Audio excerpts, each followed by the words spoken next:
বিশ্বম্বরবাবু doctor রোগী দেখতে চলেছেন বহু দূরে। সেখানে স্টিমার ঘাটের স্টেশন মাস্টার মধু বিশ্বাস তার ছোট ছেলের অম্লশূল বড় কষ্ট পাচ্ছে। বিষ্ণুপুরের পশ্চিম ধারের মাঠ প্রকাণ্ড। সেখানে যখন পালকি এলো তখন সন্ধ্যা হয়ে এসেছে। রাখাল গরু নিয়ে চলেছে গোষ্ঠী ফিরে। বিশ্বম্বরবাবু তাকে ডেকে জিজ্ঞাসা করলেন, ওহে বাপু, সপ্তগ্রাম কত দূরে বলতে পারো? রাখাল বললে, আজ্ঞে সে তো 7 ক্রোশ হবে। আজ সেখানে যাবেন না। পথে ভীষ্মহাটের মাঠ, তার কাছে শ্মশান, সেখানে ডাকাতের ভয়। ডাক্তার বললেন, বাবা, রোগী কষ্ট পাচ্ছে, আমাকে যেতেই হবে। তিলপনি খালের ধারে যখন পালকি এলো, রাত্রি তখন 10টা।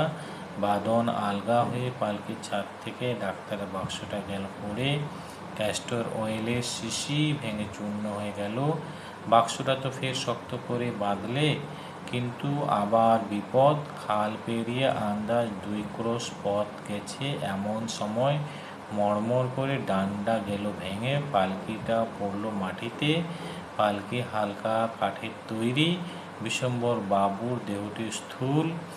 আর উপায় নেই, এখানেই রাত্রি কাটাতে হবে।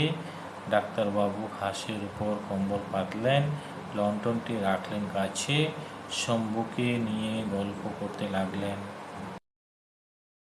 এমন সময়ে বেহারাদের সর্দার বুদ্ধু এসে বললে, ওই যে কারা আসছে, ওরা ডাকাত, সন্দেহ নেই।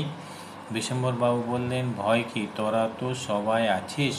বুদ্ধু বললে, বল্গু পালিয়েছে, পুল্লুকেও দেখছি নে। বক্সি লুকিয়েছে ওই ঝোপের মধ্যে।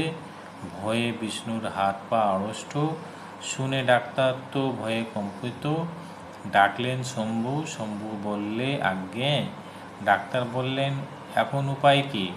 শম্ভু বললে, ভয় নেই, আমি আছি। ডাক্তার বললেন, ওরা যে 5 জন।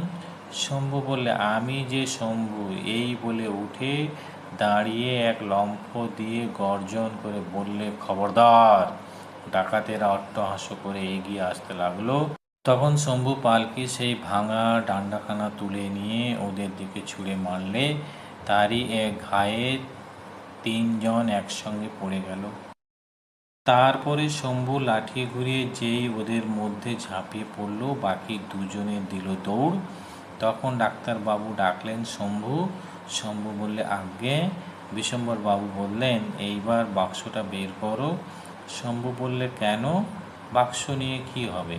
ডাক্তার বললেন, ওই 3টি লোকে ডাক্তারি করা চায়, ব্যান্ডেজ বাঁধতে হবে। রাত্রি তখন অল্প বাকি। বিশ্বম্বরবাবু আর শম্ভু দুজনে মিলে 3 জনে শুশ্রূষা করলেন।